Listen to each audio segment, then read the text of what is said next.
Son Excellence, la Première ministre, chef de gouvernement, témoigne pour moi, en tant qu'ambassadeur de la RD Congo au Japon, c'est un signe absolument de la grande volonté du Congo de redémarrer, redynamiser au fait les rapports bilatéraux entre le Congo et le Japon, et qui sont des très très bons rapports, il faut dire.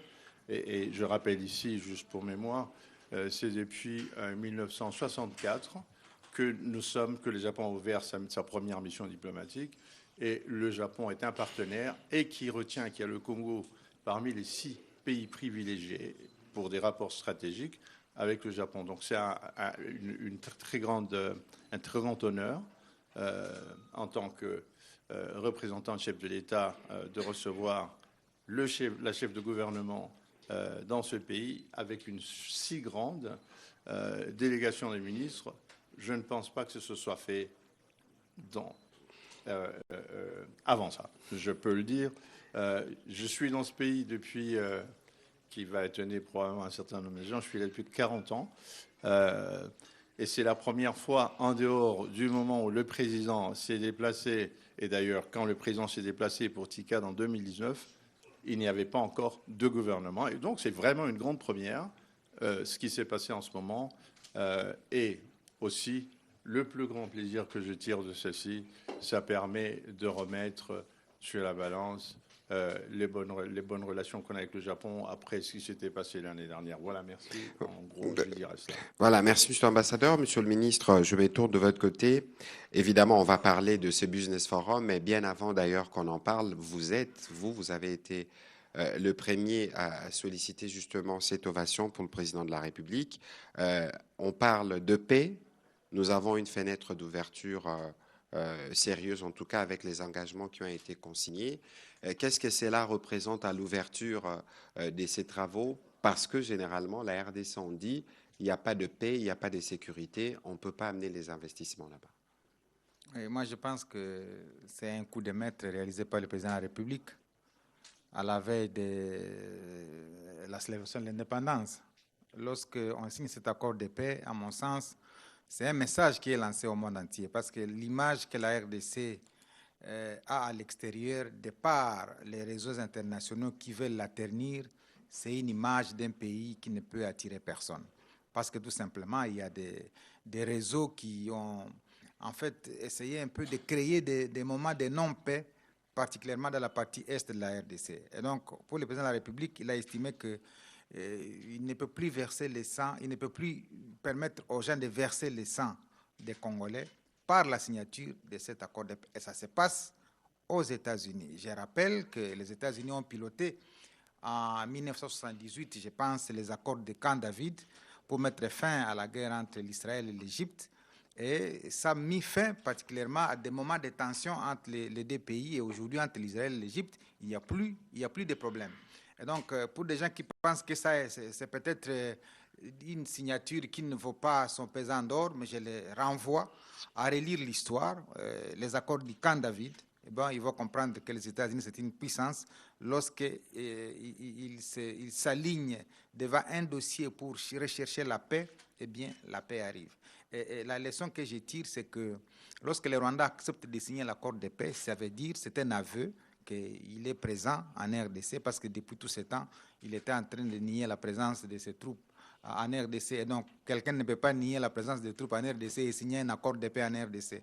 Donc, pour moi, évidemment, c'est l'aboutissement. On aura sûrement l'aboutissement de la confirmation de l'aveu du Rwanda sur sa présence en RDC. Et je crois que la communauté internationale va tirer toutes les conséquences. En premier, le président américain, qui tient vraiment à accompagner la RDC dans sa trajectoire qui va l'amener vers le développement durable. Alors, on aura sûrement l'occasion de reprendre à l'une ou l'autre question à ces sujets rapidement, mais le point ici à Osaka, c'est l'Expo universelle. Il y a eu ces business forums. Monsieur le ministre, on a beaucoup de membres du gouvernement, en plus de la Première ministre, le ministre de Mines, et même la ministre de la Culture, le ministre de l'Industrie. Pourquoi, pour ces business forums, pourquoi pour cette expo universelle, la République démocratique du Congo devait être autant représentée? Oui, d'abord, je voudrais rappeler à la mémoire collective le pourquoi de la participation à des expositions universelles ou des foires, parce que je reçois souvent des questions, des gens qui disent, mais vous allez participer aux foires, aux expositions, vous dépensez énormément de moyens. Mais je voudrais dire que les moyens qui sont dépensés dans la participation d'un pays à une exposition universelle ou à une foire, ce sont des investissements stratégiques. Parce que tous les pays qui ont évolué à travers le monde, ils ont fait ça sur 10, 15, 20 ans. Alors, les expositions et les foires ont pour rôle de découvrir les opportunités d'affaires, les marchés, les acheteurs, de vendre les produits d'un pays sur l'échiquier international. Parce que lorsqu'on reste enfermé chez soi, eh bien, on ne peut pas découvrir les marchés. Imaginez-vous, par exemple, que les Japonais, là où nous sommes, c'est des gens qui sont dans la haute technologie, qui achètent des produits. J'ai consulté la fiche d'importation de ces pays. Ils achètent les blés, ils achètent les maïs, ils achètent l'huile de palme, ils achètent beaucoup de produits au Brésil, au Canada, en Australie, aux États-Unis, partout là-bas, alors que, comme je le disais il y a quelques temps, nous avons ces mêmes produits qu'on peut leur offrir en RDC. Donc, alors, l'exposition permet aux opérateurs économiques japonais de découvrir qu'ils dépensent suffisamment de choses ailleurs, alors qu'ils peuvent les avoir plus près d'eux en RDC. Ça, c'est la chose la plus importante. La deuxième, c'est que lorsqu'on participe à une exposition universelle, on améliore davantage l'image du pays. Lorsque les gens regardent les stands, ils découvrent tout ce qui est comme produit exposé, ils se disent, ah bon, mais c'est de ces pays dont on parle, où on verse le sang chaque jour. Mais il y a pourtant des gorilles, il y a pourtant des forêts, il y a pourtant des tourbières, il y a pourtant du cobalt, il y a pourtant... Donc voilà pourquoi nous sommes ici à Osaka, et l'honneur nous a été fait de devoir consacrer toute une semaine à la RDC, et la Première ministre a voulu marquer d'un encre indélébile sa présence ici. Et cette semaine a 3 parties. La première partie a consisté à l'organisation de la journée culturelle et touristique pour vendre les potentiels touristiques et culturels de la RDC. Les gens ont découvert effectivement cela. La présence de la ministre de la Culture a été un point fort pour devoir démontrer à la face du monde que les volets économiques de la culture peuvent être exploités au-delà du volet festif que tout le monde connaît. Deuxième moment, c'est le forum, le business forum, qui a été présidé par la Première ministre. Ici, nous avons eu l'occasion d'avoir des partenaires japonais du secteur public comme du secteur privé. Ils ont ce qu'on appelle la GETRO. La GETRO, c'est en anglais. Je ne sais pas si je vais me retrouver. Toi, tu parles mieux anglais que moi. GETRO, ça veut dire Japan External Trade Organization, c'est-à-dire Organisation japonaise du commerce extérieur. Ils étaient dans la salle. La deuxième organisation, ça s'appelle JOGMEC. La JOGMEC, c'est Japan Organization for Metal and Energy Security. Donc, ces organisations ont réuni au total plus de 120 partenaires japonais qui sont venus écouter les différents ministères, les différents responsables des services pour voir quelles sont les filières dans lesquelles ils peuvent investir. Parce qu'ils ont déjà été au Congo il y a des années, je l'ai dit, c'est eux qui ont construit le pont Maréchal, qui n'a pas encore fini totalement. À côté du pont Maréchal, il fallait construire un chemin de fer qui partirait de Banana jusqu'à Kinshasa, et d'autres voudraient d'ailleurs que le chemin de fer parte de Banana jusqu'à Sakania. Ça permet effectivement de relier le corridor ouest au corridor sud pour que finalement la fluidité de nos transactions, de nos marchandises se passe très très bien. Et donc, je pense que ce moment de forum économique ici va permettre d'organiser aussi des B2B, c'est-à-dire des rencontres entre nous, où désormais nous allons voir demain et après-demain la présence japonaise, plus de présence japonaise en RDC. D'ailleurs, je signale qu'à la fin de l'activité d'aujourd'hui, il a été signé un protocole d'accord entre une société japonaise et une société congolaise pour l'extraction du manganèse dans la province du Congo central, avec un objectif d'exploiter 2 millions de tonnes de manganèse par an pour un investissement de pas moins de 50 millions de dollars. Donc, vous comprenez que nous sommes déjà sur la bonne lancée entre la RDC et le Japon. Le président n'a pas eu tort à pouvoir faire en sorte que ce moment de signature de l'accord de paix soit aussi un appel à investissement, parce qu'avec la paix, tout le monde peut venir parce que son capital sera sécurisé. Évidemment, c'est là et dit de manière claire. Nous avons eu l'occasion d'ailleurs de suivre les différentes expositions. C'est sans compter sur l'investissement japonais, spécifiquement dans les volets de formation professionnelle avec l'Institut national de préparation professionnelle ou d'autres projets qui sont conduits par la JICA, l'agence de coopération. On va commencer la série des questions avec M. Blaise Zainda, qui sera suivi de Madame plutôt, Rachel Kitita.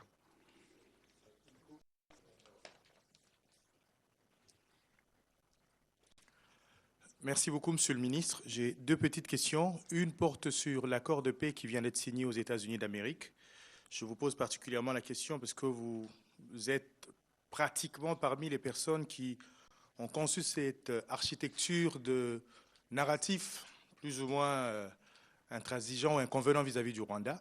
Est-ce que, avec cet accord signé, allons-nous changer de narratif ou bien nous allons nous accommoder à ce que disent les nouveaux prescrits de cette situation qui, visiblement, est en train de changer?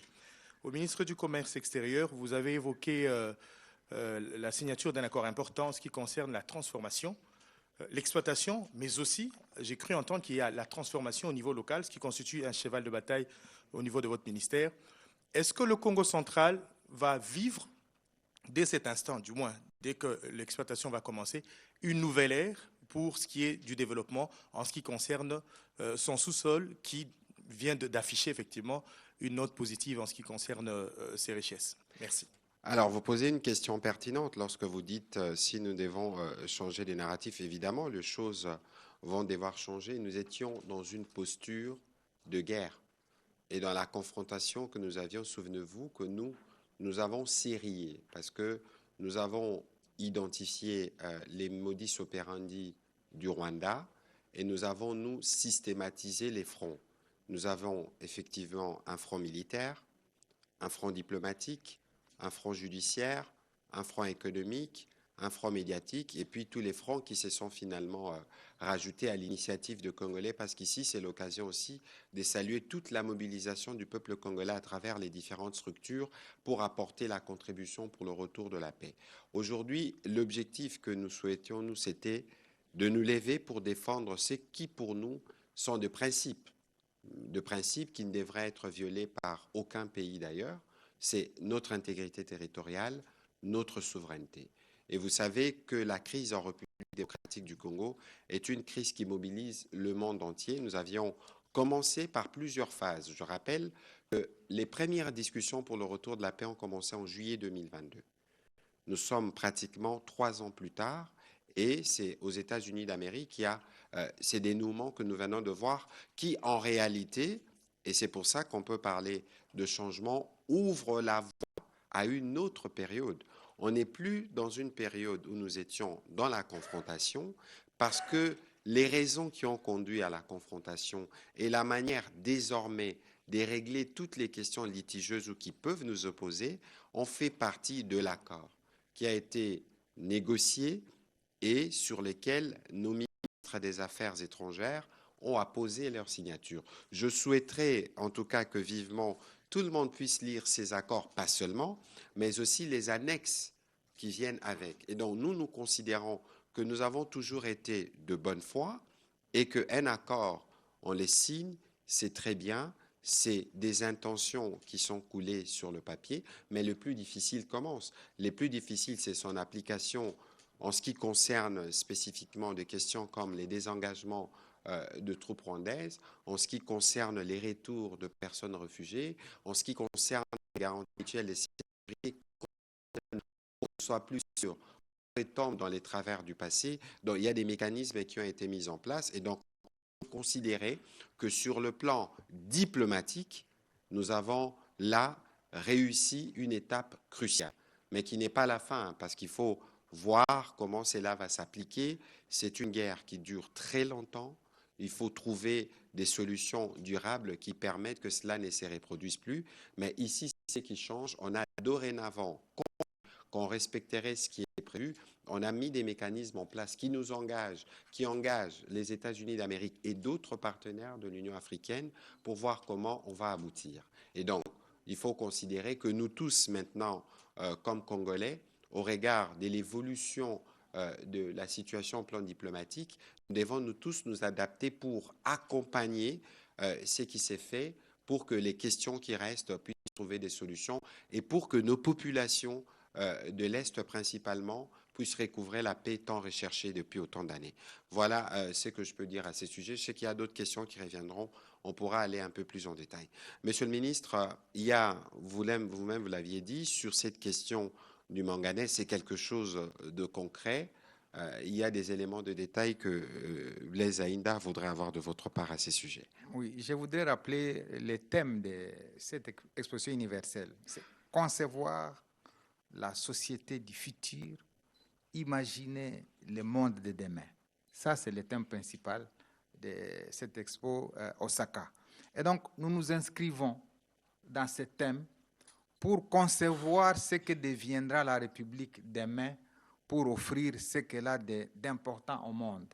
Et lorsque vous parlez du Congo central, où désormais on va exploiter les manganèses, les transformer, pas l'exploiter à l'état brut, parce qu'il y a des pays producteurs du manganèse comme le Gabon, qui ne tirent pas profit naturellement du manganèse. Vous savez, lorsque nous parlions de la mise en place de la chaîne de valeur des batteries électriques, on a considéré qu'on devrait prendre le manganèse du Gabon associé à celui de la RDC pour créer une grande chaîne de valeur. Mais ici, cette fois-ci, tirant des leçons de ce que nous avons, ce que nous tirons des exportations brutes, nous avons estimé qu'on ne peut plus signer des conventions ou des protocoles pour l'extraction des minéraux à l'état brut. On doit leur donner une valeur pour qu'elles soient transformées ici.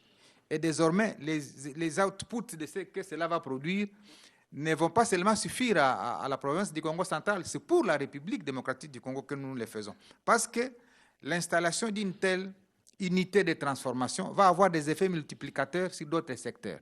On va construire des routes, on va construire des chemins de fer, on va construire des écoles, on va construire... Et donc, c'est important pour la RDC d'avoir cette unité de transformation dans le Congo central. Et ça rejoint les 5 axes développés par le ministre des Mines, qui parle de 5 types de diversification. Tout à fait. Diversification au niveau des minéraux, diversification au niveau même des espaces. Parce que quand on parle du minerai en RDC, les gens ont tendance à croire que c'est seulement l'espace Katanga. Mais aujourd'hui, dans cette salle, on a pu identifier que les manganèses dont on connaissait plutôt la localisation à Kisenge n'est pas dans l'espace Katanga ou dans les Lualaba, c'est plutôt dans le Congo central, où on a une capacité d'exploiter 2 millions de tonnes de manganèse par an. Et à côté de ça, il y a le Kasaï central, qui a le nickel. Il y a le nord Ubangi, pour ceux qui ne savent pas, et le sud Ubangi, il y a de l'or. Donc la cartographie qui avait été faite avait pour objectif de ne nous limiter, de nous concentrer sur l'espace Katanga pour faire croire au monde que c'est le seul espace utile. Et quand on voit les gens comment ils se rient sur l'espace Katanga, on se rend compte que psychologiquement, il y a un problème que nous devons corriger et le gouvernement est en train de le faire lorsqu'il diversifie comme ça les activités pour que chaque province soit utile. Il n'y a pas une province pauvre en République démocratique du Congo. Lorsque vous montez vers la Chopo, il y a du fer. Et nous sommes en train de présenter la situation des gisements de fer importants qui vont nous permettre de développer l'industrie lourde par ce gouvernement ici. À ce moment-là, il y aura 26 provinces et 26 espaces utiles, ce qui va limiter la migration des gens vers les espaces qu'ils estiment être utiles. Comme ça, on n'y aura plus de concentration dans un espace Y parce qu'on estime que c'est là où il y a du miel. Le miel, le gouvernement souminois, sous l'autorité du président de la République, veut le créer dans chaque espace pour que les gens, ceux qui veulent, chacun reste et vive dans son espace à considérer qu'il peut trouver de la vie, il peut trouver de l'emploi là-bas, il peut trouver du miel, si vous voulez qu'on parle en termes du miel. Donc, ce qui sera fait au Congo central, c'est une grande opportunité pour la RDC d'exploiter et de transformer pour la première fois les manganèses dans ces pays. Voilà, merci beaucoup. On va prendre les questions de Madame Rachel Kitita.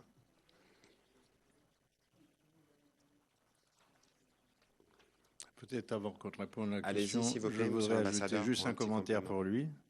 Un élément porteur qui n'est pas très évident dans la signature d'aujourd'hui, c'est plutôt l'effet d'entraînement, d'accélération des travaux d'infrastructure qui, eux, vont être absolument enclenchés par le fait de l'existence de la société AML qui va commencer à travailler dans le Congo central, parce qu'il va falloir dégager ce qui est fait là-bas.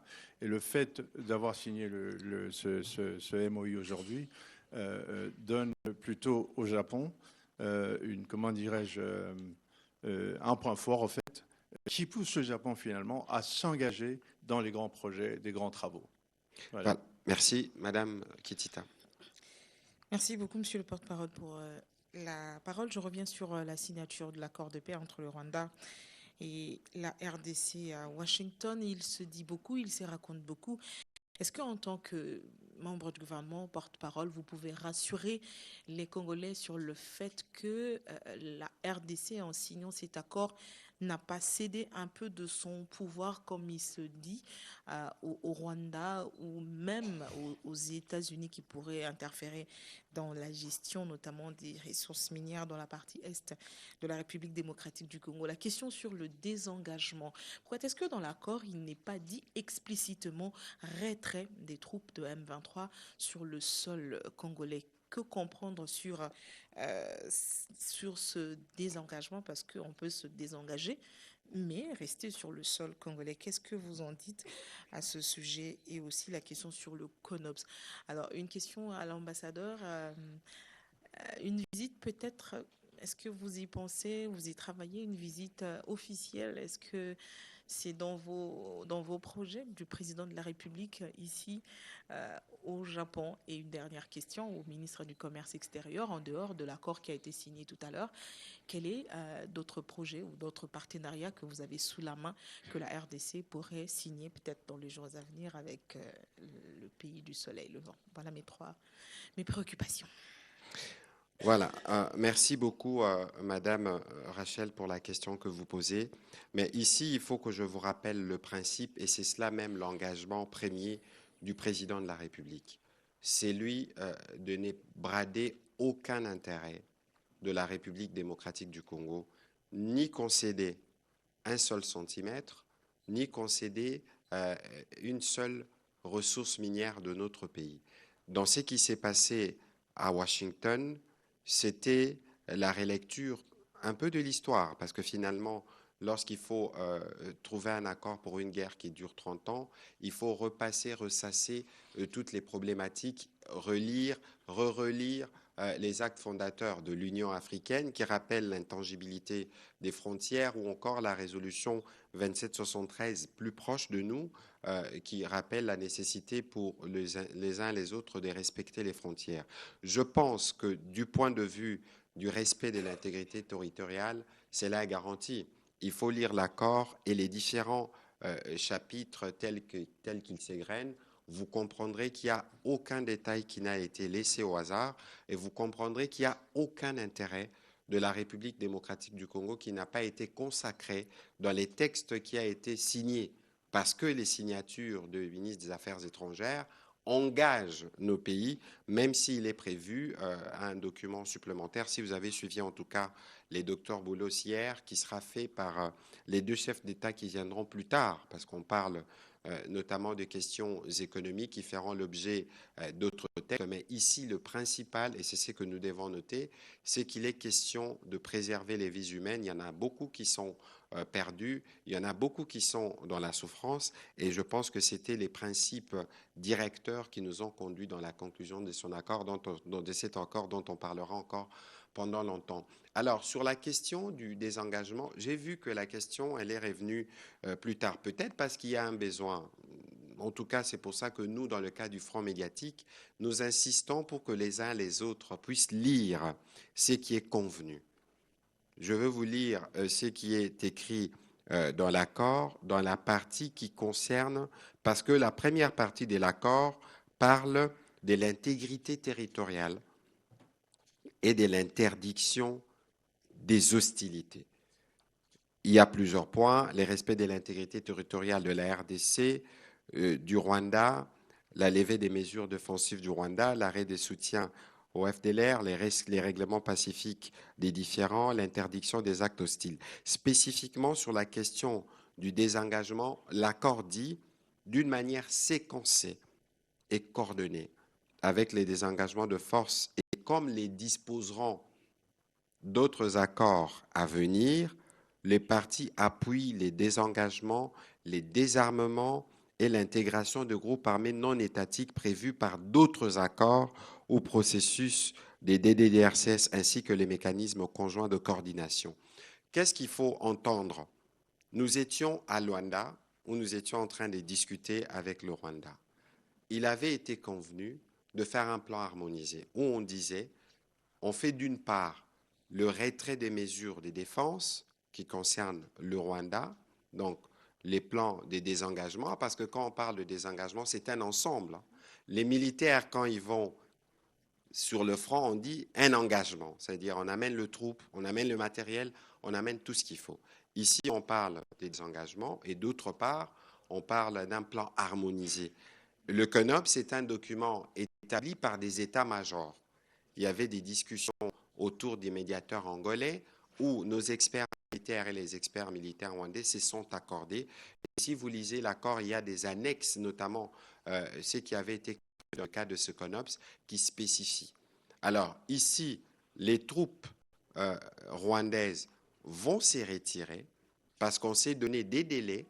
On a mis en place des mécanismes qui doivent commencer à fonctionner parce que l'accord doit déjà donner les résultats de c'est pourquoi il a été signé. Les mécanismes vont être mis en place parce que lorsqu'il faut désengager les troupes ou retirer des troupes, il faut s'assurer que les troupes étaient dans tel coin, en tel nombre, et qu'on s'assure avec des mécanismes qu'on vérifie que lorsqu'ils quittent, ils partent effectivement. On parle aussi des accords à venir. Il ne faut pas oublier que nous sommes encore à Doha en train de discuter avec le M23.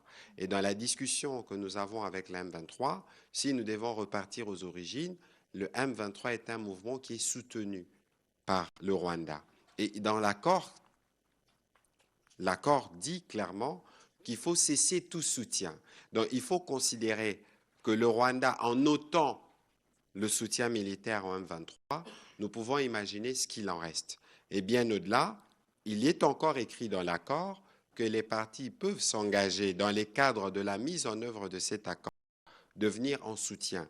Donc nous présumons que par les rapports qui existent entre le M23 et le Rwanda, il y aura des discussions qui se feront à ce niveau-là, parce qu'il n'y aura plus de soutien. Le Rwanda s'est engagé cette fois-ci pour la paix.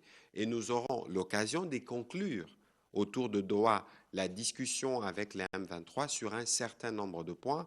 Vous avez vu que dans l'accord, on parle d'intégration conditionnelle de certaines forces dans l'armée. Ça veut dire qu'on ne va pas faire le mixage ou les brassages tel qu'on l'avait fait par les passés, mais que cela se ferait au cas par cas en répondant à un certain nombre de critères qui sont spécifiés dans l'accord. Donc ici, Madame Rachel, il faut considérer que nous avons commencé un processus qui est sensible, un processus qui nécessite beaucoup d'accompagnement. Souvenez-vous de la déclaration qui avait été faite le 25 avril à Doha, dans la suite de la déclaration du 18 mars qui avait réuni notre président, le président Kagame et l'émir du Qatar. Donc il faut qu'il y ait un accompagnement. Et dans cet accompagnement, il faut qu'on évite la confusion, il faut qu'on évite la manipulation, il faut qu'on s'en tienne à ce qui avait été dit dans les textes. Je pense que j'ai été assez lent, mais je sais que c'était important. Et je pense aussi que le ministre Paluku voudrait bien dire un mot parce que c'est des questions qu'il a suivies aussi particulièrement. Oui, bon, moi j'ai fait quand même une étude sur les systèmes politiques comparés et je me suis rendu compte que le pays le plus polémique s'appellerait la République démocratique du Congo. Parce que c'est comme si on veut aller et partir. On veut choisir quoi? Quand on dit que quelqu'un est parti, quelqu'un est allé. Les Congolais veulent trouver la différence. Alors, quand on dit désengagement, ça veut dire quelqu'un qui était engagé, il sort. C'est ça, c'est ça. Pourquoi on veut qu'on reprenne les termes qu'on veut? Ce sont des termes consacrés au niveau des relations internationales, des engagements des troupes. Vous avez suivi les accords de Lusaka, vous avez suivi tous ces accords-là. C'est des termes consacrés. Quand on dit que les troupes doivent se retirer, on parle des engagements des troupes. Ça a été fait avec les troupes rwandaises, les troupes ougandaises, les troupes namibiennes, les troupes... Ceux qui connaissent l'histoire, ils savent que c'est de cette manière. Mais pourquoi on veut trouver la différence entre aller et partir? Donc c'est la même chose, Madame Rachel. Même si on n'a pas mis le terme retrait, le désengagement des troupes rwandaises, ça veut dire le retrait des troupes rwandaises. Il faut que ça soit clairement indiqué comme ça. Maintenant, il faudrait que les gens... Le scepticisme des Congolais, il est tout à fait normal. Parce que moi, dans ma tradition, il y a un proverbe qui dit que lorsqu'on a été mordu par un ver de terre, disons par un serpent, on a peur du ver de terre. Donc, quand on a été mordu par un serpent, même quand le ver de terre passe, on a peur. C'est ce qui font de la peur des Congolais. C'est-à-dire, le ver de terre est en train de ramper, vous pensez tout de suite à un serpent. Donc, c'est une attitude prudentielle qui nous appelle effectivement à ne pas être dans un élan festif. Lorsqu'on a des occasions comme ce que le président de la République nous a donné, ça nous appelle plutôt à développer des attitudes d'organisation, de planification par rapport à ce que nous devons faire. C'est-à-dire, nous avons signé un accord avec les... On ne doit pas dire, bon voilà, nous sommes à Osaka, allons louer toute une boîte pour maintenant que chacun s'en réjouisse. Non, nous devons nous dire, après ça, on fait quoi? On s'organise comment? Les plus difficiles à commencer, Oui, justement. et dans la mesure où les revers de la médaille arrivés, qu'est-ce que nous ferons? Donc, c'est maintenant, pour nous, l'occasion d'entrer dans une boîte de planification stratégique par rapport à cet accord, pour sa mise en œuvre. Parce que dans l'accord, il y a soit sa mise en œuvre, soit sa non-mise en œuvre. Dans le cas de la mise en œuvre, c'est une satisfaction. Dans le cas de la non-mise en œuvre, il faut qu'on trouve une réponse appropriée à ça. Et c'est à ça que le gouvernement doit travailler. Et il n'a pas à communiquer pour dire non, non, si ça ne va pas, voici ce que nous allons faire. Si nous le communiquons, c'est que celui qui se prépare à nous jouer les coups va déjà aussi se préparer à la contre-offensive. Donc laissez-nous dans les laboratoires de concevoir les mécanismes qui vont permettre au gouvernement de faire face à toute éventualité dans le cas où quelqu'un viendrait à l'encontre de la mise en œuvre de cet accord. Mais je ne pense pas que ça va arriver au regard de ce que j'ai développé ici en donnant l'histoire des accords du camp David qui ont permis à la fin du conflit entre l'Israël et l'Égypte. Maintenant, revenons à la question de quels sont les autres accords qui suivent. D'abord, je note qu'on n'a pas un accord commercial avec le Japon. Je viens de terminer des accords commerciaux que nous allons signer avec les Émiratis, les Émirats arabes unis. Et la prochaine étape, c'est le Japon. Parce qu'on a signé déjà l'accord cadre avec la Chine. Ça a été signé, ce qui permet aujourd'hui d'aller vers ces pays-là à taux zéro d'exportation. Maintenant, nous allons signer un accord commercial pour encadrer toute l'activité d'exportation et d'importation ici vers le Japon. Ça, c'est l'étape suivante. Et c'est cette étape qui va ouvrir maintenant la voie à toutes les autres conciliabules ou protocoles qui seront signés parce qu'il y aura dans cet accord un mécanisme de libre-échange entre le Japon et la RDC pour qu'on sache quels sont les produits qui sont exemptés de paiement des frais à l'importation comme à l'exportation au niveau de l'entrée au Japon et au niveau de l'entrée en RDC. En dehors de ça, vous avez suivi le projet qui a été développé, celui du numérique, qui a un coût de 800 millions de dollars. Parce qu'on ne peut pas aujourd'hui digitaliser la RDC, grande qu'elle est, sans effectivement entrer dans le numérique. Et le Japon a une technologie importante. Donc, les opérateurs que nous avons rencontrés, eh bien, nous aurons des B2B avec eux pour voir comment ils peuvent investir dans le numérique pour un montant de 800 millions de dollars. Nous avons aussi, pour le projet de la Société nationale des chemins de fer, 3641 km à construire. Eh bien, nous allons aussi nous pencher vers le secteur qui développe les chemins de fer pour voir comment on peut venir investir dans ça. Nous avons le projet de batteries électriques qui a été développé par le CCB, par son directeur général adjoint, où il a été démontré le type d'investissement qu'on peut faire aujourd'hui pour gagner dans les 30-20 ans à venir des milliards de dollars. C'est des investissements équivalents à 42 000 milliards de dollars. Et donc, les Japonais étant champions dans la technologie, la RDC va développer des filières importantes qui vont attirer les investissements japonais, déjà à travers la JICA, qui est une coopération japonaise présente en RDC, mais également à travers la TICAD. La TICAD, c'est une coopération que le Japon a signée avec l'Afrique à l'instar de ce que fait la Chine, ce que font États-Unis. les États-Unis avec la Goa, ou ce que font les pays européens avec les accords de partenariat économique APE. Donc voilà globalement ce que nous allons faire avec le Japon. Et je crois que les jours qui suivent, quand vous avez vu plus de 120 investisseurs, capitaines d'industrie et chefs d'entreprise dans la salle de 9h à 15h en train de suivre les Congolais, c'est qu'il y a un intérêt.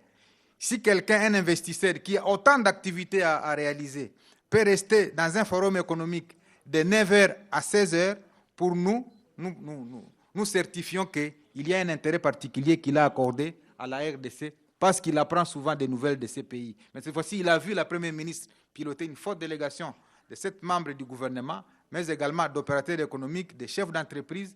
Et je crois que c'est cela qui va demain donner des espoirs. Et les noms qu'on a donnés d'ailleurs à ce projet de manganèse, ça s'appelle Kivuvu. Et Kivuvu, ça signifie espoir. Donc je pense qu'il y a de l'espoir dans la coopération entre le Japon et la République démocratique du Congo. On va prendre rapidement la réponse de l'ambassadeur avant de prendre la dernière série pour terminer cet exercice.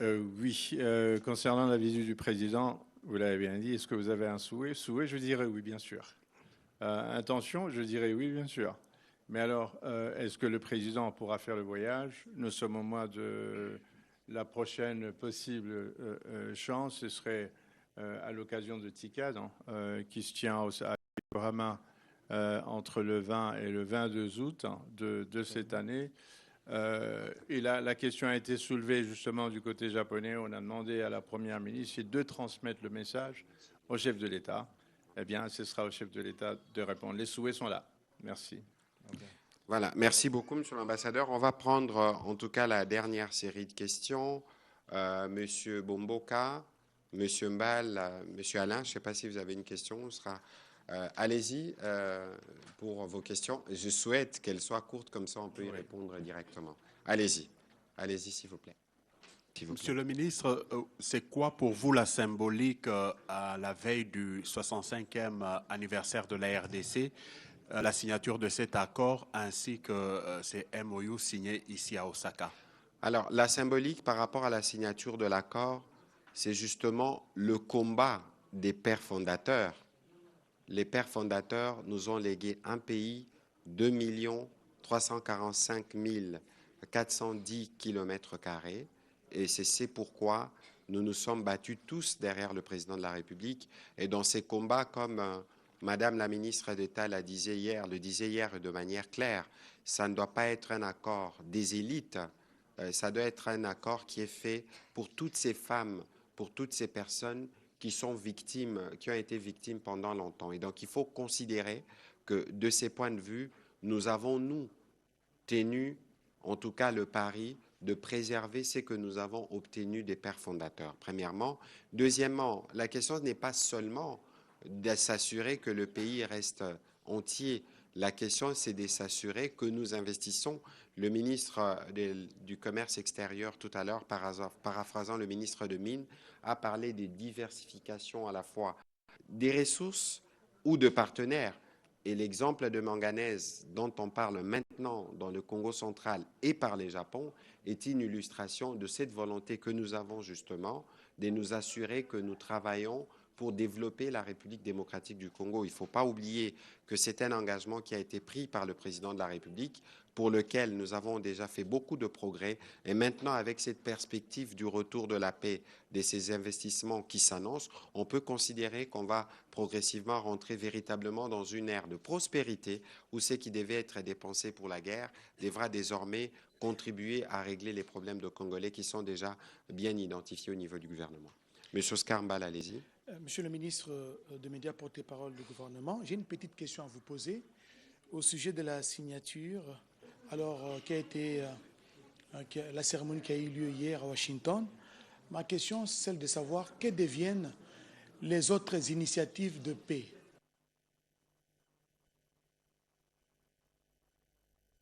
Sont-elles devenues caduques ou absorbées par cet accord qui a été signé à Washington?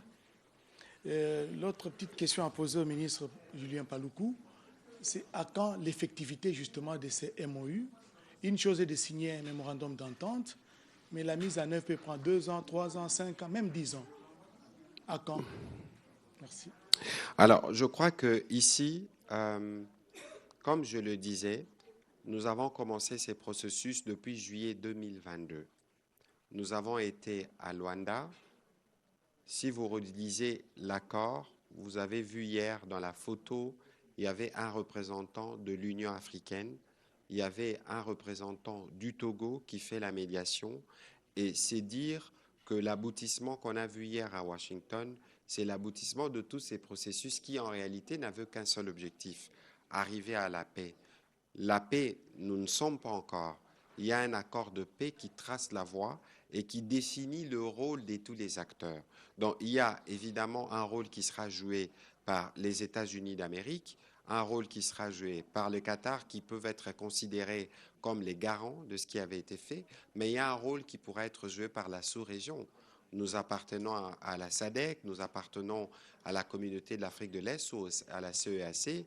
C'est des organisations qui se sont mobilisées et qui, dans le cadre des compétences qui sont le leur, pourront concourir pour que la paix puisse revenir. Donc, il ne faut pas considérer que ce qui s'est fait à Washington relève strictement du gouvernement américain. C'est des efforts combinés qui ont abouti aujourd'hui à ouvrir la voie pour ce que nous devons considérer comme l'étape la plus difficile, la plus cruciale, parce que la paix, il faut la construire, l'économie, il faut la construire pour que nous puissions arriver au développement.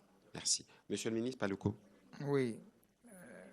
Je pense que Oscar aussi se place dans la peau de tous les sceptiques congolais. On vient de signer les MOU aujourd'hui, maintenant on commence à se poser des questions. Est-ce que vraiment on va y arriver? Non. Posez-moi la question, nous sommes avec vous à tout moment, peut-être 6 mois plus tard, parce qu'un MOU normalement est signé pour entre 6 et 1 année pour devoir évaluer sa mise en œuvre. Donc on ne peut pas déjà à la signature, il n'est même pas encore 18 heures, pour qu'on commence à dire, bon, maintenant, quand les retombées hein? Donc... Mais ce qu'il faut peut-être que vous puissiez avoir comme élément, c'est qu'avant de signer les MOU, il y a eu des discussions. Avant de signer les MOU, il y a eu des prospections. Il y a eu des présences sur le terrain. N'oubliez pas qu'on nous a dit qu'il donnait un horizon d'une production de 2 millions de dollars, de 2 millions de tonnes l'an. Oui, ce n'est pas en l'air. C'est pas dit en l'air. Donc, il faut considérer que nous sommes dans les domaines du concret. Ouais, on est dans le domaine du concret. Je vous donne l'exemple. Lorsque j'ai signé un MOU pour la production du carreau à Kinshasa, beaucoup déjà disaient, mais vous aimez toujours signer des choses. Quand est-ce qu'on peut produire les carreaux à Kinshasa? Mais aujourd'hui, c'est visible. Quand je l'ai fait pour Pepsi, c'était encore la même chose. Les gens disaient Pepsi à Kinshasa parce qu'ils voyaient seulement la publicité de Messi. Et on ne pouvait pas croire que la publicité que fait Messi peut avoir comme pays producteur la RDC. Mais c'est vécu, c'est du vécu à Kinshasa et ailleurs. Donc, de la même manière que vous avez cru à ce genre de projet piloté par le président de la République, croyez aussi à ce que nous faisons ici sous l'autorité du même président de la République avec la première ministre présente dans la salle. Et je peux ajouter un élément. Vous savez, ça se passe où? Voilà. Merci. Allez-y, Patrick Bomboka, s'il vous plaît. Bon, merci pour la parole, Monsieur le ministre. Une question pour le ministre du Commerce extérieur. Tout à l'heure, pendant les travaux du forum, on a rappelé que nous avons un gap de près de 50 milliards de dollars à mobiliser en termes d'investissement. Quelle devrait être la contribution du commerce extérieur pour essayer de réduire ces gaps? Oui, les 50 milliards de dollars, c'est un petit montant sur le plan du commerce international. Parce que quand vous voyez les volumes des échanges au niveau international, si nous devons seulement conquérir les marchés que nous avons actuellement, les marchés américains de 350 millions de consommateurs, les marchés de l'Europe de près de 500 millions de consommateurs, les marchés chinois de 1 milliard 3, 1 milliard 4. Les marchés indiens. Et les marchés indiens de 1 milliard 5 aujourd'hui. Et les marchés africains de 1 milliard 3. Ça veut dire nous allons même manquer les produits à fournir. C'est en termes de centaines de milliards. C'est parce que finalement les gens se sont mis l'idée en tête que la RDC ne peut rien. Et on reste nivelé vers le bas en croyant qu'un budget de 15-20 milliards, c'est un grand budget pour la RDC. Moi, j'ai toujours dit, si nous nous organisons avec tous les éléments que je viens d'indiquer ici, la RDC, dans les 5 ans, peut avoir un budget de 100 milliards. Un budget de 100 milliards. Et c'est possible. En effet. J'ai dit, mais comment on va avoir ça? Notre PIB est encore autour de 70 milliards. Non, tous les PIB là, les économies sont ici. Moi, je crois que le calcul du PIB de la RDC est biaisé. Il est biaisé parce qu'on ne tient pas compte de tous les paramètres pour mesurer la quantité de la richesse. Parce que le PIB, c'est la quantité de la richesse congolaise. Comment on peut dire que la quantité de la richesse congolaise est estimée à 70 milliards de dollars? Et c'est comme ça que quand on veut ponctionner la pression fiscale, c'est-à-dire définir les niveaux de taxation, on se base sur les 70 milliards pour dire, bon, si on soutire 15% de ça, eh bien, on est déjà à un budget de 17 milliards. Mais ça, ce sont des informations biaisées. Nous, au gouvernement souminois, lorsqu'il a présenté son programme, on est allé jusqu'à 95 milliards sur les 5 ans. Mais l'ambition, c'est de faire de ce 95 milliards un budget annuel. C'est ça l'ambition. Il est vrai qu'on a présenté des projections pour que les 95 milliards soient le budget du quinquennat, mais l'ambition, c'est de faire de 95 milliards le budget annuel. Comme ça, ça va permettre d'affronter tous les problèmes de développement de la RDC. Imaginez-vous, la CGT a développé ici le nombre de kilomètres à construire. C'est 52 000 kilomètres de routes à construire. Si vous affectez 1 million par kilomètre, c'est déjà 52 milliards de dollars. Lorsque vous prenez le projet de construction des chemins de fer, si vous devez quitter Banana jusqu'à Sakania, c'est 2500 kilomètres. Et qu'en moyenne, vous mettez 2 millions de dollars par kilomètre, ça fait 5 milliards de dollars. Donc, l'absorption de 50 milliards de dollars ou de 100 milliards de dollars, c'est rien pour la RDC. Le plan d'industrialisation lui-même, c'est 58 milliards, point 4. Lorsqu'on voit les 6 segments de ces plans d'industrialisation. Donc, moi, je pense que les Congolais doivent s'habituer à parler chiffres. Hein? Ils doivent s'habituer à parler 100 milliards. Comment voulez-vous que les États-Unis, pour aider l'Ukraine, doivent débloquer 65 milliards pour seulement la guerre? Et nous, quand on doit parler de 100 milliards pour le développement, ça semble inquiéter les gens. Non. De la même manière que les États-Unis débloquent 65 milliards pour la guerre en Ukraine, il faut aussi qu'on se dise, nous devons débloquer et chercher 100 milliards. Est-ce que savez-vous que la richesse de la RDC, la richesse, de manière empirique, elle est évaluée à 24 000 milliards. Donc vous prenez 24, vous ajoutez 3 zéros, et puis vous ajoutez encore 9 zéros. Ça fait difficile à compter. Hein? Ça fait 12 zéros derrière 24. C'est ça l'évaluation empirique de la richesse congolaise en termes de dollars. Alors, ce que nous allons faire avec les Japonais, c'est quoi? C'est la télédétection, ici, parce qu'on m'a posé quel type de projet on va faire. C'est aussi la formation professionnelle. Mais, in fine, la RDC veut évaluer, en fait, ses richesses. Pour qu'on amène ces richesses-là au niveau de la bourse. C'est-à-dire, dès que nous avons même une certification de 1000 milliards, on amène les 1000 milliards en bourse et puis on lève les fonds. Si vous avez 1000 milliards que vous amenez en bourse, mais vous pouvez lever 200 milliards. Et vous n'aurez pas difficile à avoir 200 milliards. Et si nous avons 200 milliards dans le gouvernement ici, je pense qu'on dirait que c'est le gouvernement qui devrait avoir la plus grande longévité. Tout à fait. Et je crois que nous allons y arriver, que le peuple congolais ait confiance à ce gouvernement. Ça apparaît comme des rêves, mais tous les dirigeants qui n'ont pas rêvé n'ont pas réussi.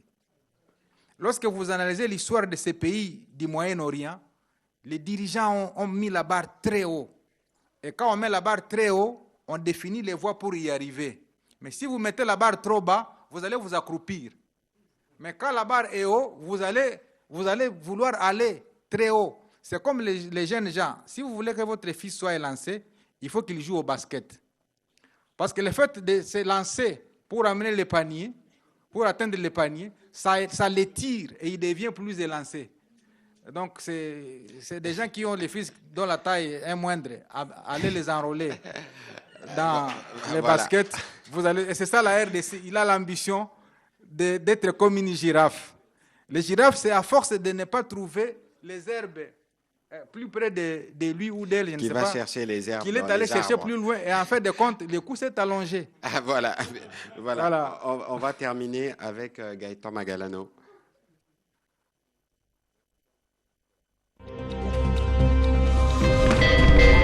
Tout de suite, le journal.